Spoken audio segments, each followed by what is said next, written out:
So, with the books that are like being banned, do you feel conflicted as like an English teacher and being married to a police officer? I don't feel conflicted. I read The Hate You Give last spring, and I read All American Boys right before school started. And I'm a firm believer in, regardless of what side of the issue you're on, that you hear both sides. Mm-hmm. And so, yes, I'm a police officer's wife, and yes, when there is, whether it be real or in a novel, a um, police involved shooting, I always want to side with the officer because I can understand their desire to make it home safely to their family. I get that, and I get that they only have a split second to make that decision. But I also realize that there are some people who are police officers who probably shouldn't be Mm-hmm. and react out of fear first. Yeah. So I just am most loyal to the truth. And I Mm-hmm. believe that both the novels shed light on the fact that one bad police officer doesn't mean that every police officer is bad. And just because somebody looks a certain way or dresses a certain way or speaks a certain way doesn't mean that they fit a certain stereotype either. I think at the end of the day, we're all people, and that's what needs to be remembered. Yeah. Um, to me, it was like people were trying to hide from this topic, you know, and not talk about police brutality or like relationships with the police, even though, like you said, not all police people, police officers are bad, obviously. They protect us. Why do you think people want to hide from these subjects? I think a lot of people, not everybody, but I think a Mm-hmm. lot of people have a hard time facing the reality of situations and would prefer to go through life with blinders or ignoring it because it doesn't affect them in the moment. Um, but again, it's only a matter of moments until it does affect them in some way, shape, or form. I think it's a difficult conversation, um, but I think these books help to make start the conversation Mm-hmm. so that we can talk about what's wrong and what's right and the best way to fix it for everybody, not any one side. Yeah. So do you think it was good that these books were looked at to be reevaluated? I think it's good that they were. I think that having to reevaluate the books and having to defend their selection on the summer reading list was beneficial both for the community and for us as educators. I don't know that I would have read All American Boys if this hadn't happened, Mm-hmm. and that would be unfortunate. It really is an amazing book and does a great job of showing the perspective of the victim as well as the perspective of the silent witness until he comes Okay. forward. Oh, I didn't know it had. I haven't read it, so no. I mean, Spoiler alert. no, but I mean, I don't think that's a spoiler. Just Yeah. that's interesting that the silent victim that people forget. So, is this like a problem enough for it to be like this is a censorship issue? I don't think it was sort of a censorship issue. Um, what I took away from it, and I think what maybe as teachers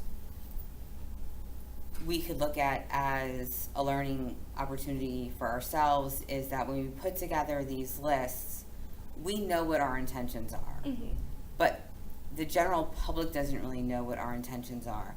And so when you have a list of 4 books and 2 of them deal with the same issue, I could see how public perception could potentially go off the rails and think that we are trying to push an agenda.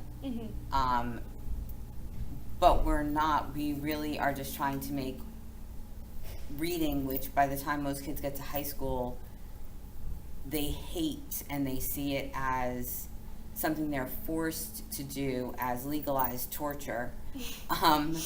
And what we're trying to do is find high interest, highly relevant and relatable books to get them interested and to kind of reincarnate that love of reading that most kids have when they first learn to read.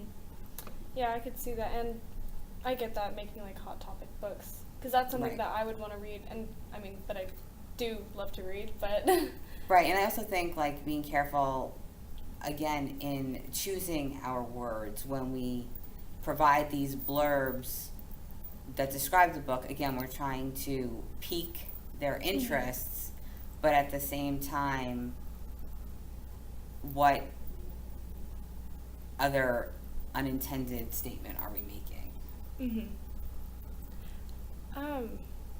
So how was it? A lot of people that tried to, or that called attention to these books? It was pretty, I don't know that viral would be the right word, but it definitely was blowing up my Facebook feed. And it was parents in like the Charleston County area and people who didn't even have kids who were in high school yet, people who had kids who weren't in high school yet, who didn't even live in Mount Pleasant, so the chances of their child going to Wando High School were slim and none. And it just was one of those times where you could really see the difference between people who were open-minded versus people who just had their minds set in stone and there was no talking them out of it. And it was eye-opening to me. Yeah. And that could be on both sides, people being not open-minded. Right.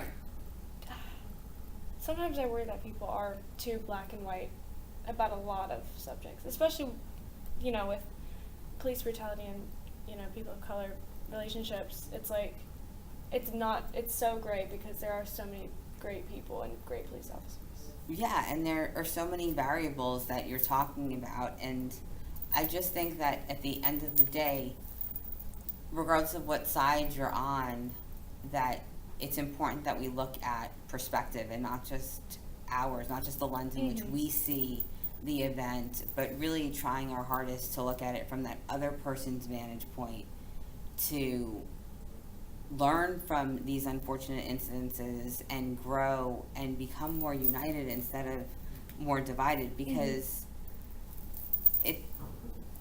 we are all people, but I mean, until everybody sees it that way, there is a place in the world for movements like Black Lives Matter. Yeah. And isn't that what books are for? To teach other perspectives? Yes, but see, that's the whole thing. That's what books are for, but you have to get people to read the book in order to see these different perspectives. And there were people who on Facebook were like, I absolutely will not read that book. I would not spend my money on that book. And I'm like, well, this is the problem. Then, and if you're not going to read the book, then you can't really speak about the book. Yeah. And you can't, I mean, you can't disagree with something if you don't know what it is. And you have to know all of it. You can't just know. And you don't have to agree with it if you read it. No, you don't. Exactly. My son is a junior, and The Hate U Give was on our summer reading list. And he wasn't going to read it, and he knew all that was happening. Well, I think he knew. He probably overheard me talking about it, but he still had no interest in reading it because his dad's a police officer, and he would be defensive. And then he saw the trailer for the movie that's coming out in October. Okay. And he said it looked good, and I said, I told you you should read the book. And he did, and I think it's good for him to read it and to see and to understand why there are kids who view police officers the way they do. And it's not entirely unjustified, it's just that it's one officer's actions, not every officer.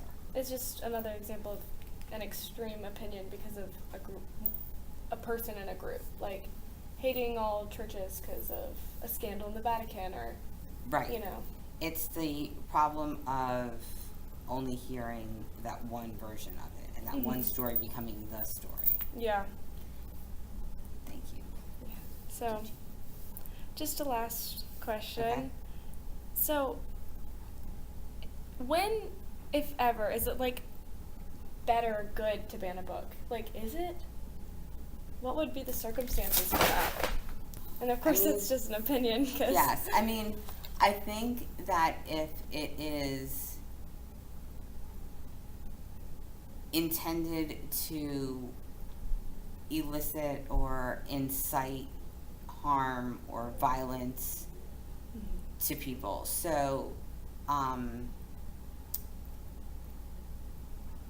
if a manifest like Dylan Ruth was going to be published, I mean, I think we might want to censor that because that was just pure hate and evil with that intent. And I think that's the whole thing. What is the intent behind it? But, I mean, in the hands of the right person, it could still become a teachable moment, like a tool for teaching. So I'd hate to say that you can ban something because that just opens up the door to ban everything. Yeah. Okay. Well, thank you. Thanks. That was Miss Fox on the Spear. It's been nice talking to you. It's been nice talking to you. Thank you.